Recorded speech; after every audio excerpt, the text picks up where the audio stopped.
Keliamės dabar į Savaną, kur pas mus taip pat nuo traliuko nukelia Audi Q7. Tai toj papasakosiu šitos Audi Q7 istoriją. Jį atkeliavo į Savaną ir Savanoje krova turėtų būti jau šios savaitės gale arba kitos savaitės pradžioje. Laivas išvyksta kitos savaitės gale. Tai stengsime sukrauti viską, ką įmanoma, o dabar grįžtam čia į Savaną prie Audelės, kuri kainavo klientui 9,950 iki Klaipėdos. Tai iš sveikų automobilių serijos Audi Q7, kurią nupirkau aš, pasiūliau per stories ir pasiūliau savo Telegram grupėje Bidauto ir, aišku, pardavėm per minutės. Tai va, taip atrodo salonas, taip atrodo jos vidus, išorė jau matėt, viską, aišku, gadina lietus, neina normaliai apžiūrėti, ne?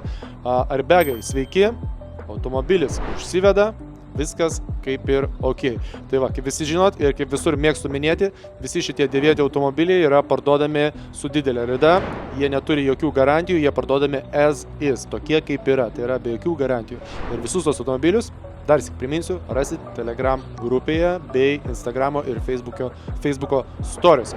Tai va, tokią puikią Audelę atvežė į Savaną, ruošiam mes ją krovai.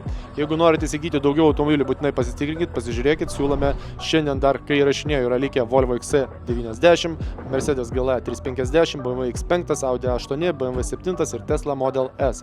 Tai va, tokie automobiliai, kasdien jų vis naujų atsiranda, tai būtinai prisijunkit ir gal ir jūs kažką išsirinksit.